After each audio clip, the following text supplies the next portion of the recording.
দেখেন ভাই কিভাবে বাঘ হরিণের বাচ্চাটিকে শিকার করে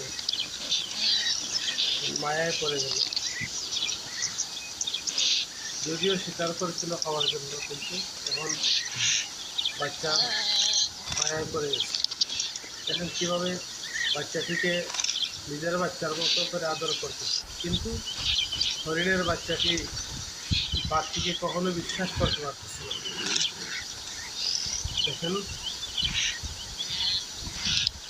ওইদিকে হরিণের মাঠ চতুর্দিকে ঘোরাঘুরি করতেছে, কিন্তু বাঘটির দিকে ওই বাচ্চাটিকে আগলিয়ে রাখছে। হরিণের মা চতুর্দিকে ছটফট করতেছে। হ্যাঁ, মমতায় করে গেল, বাঘ মায়ায় করে গেল।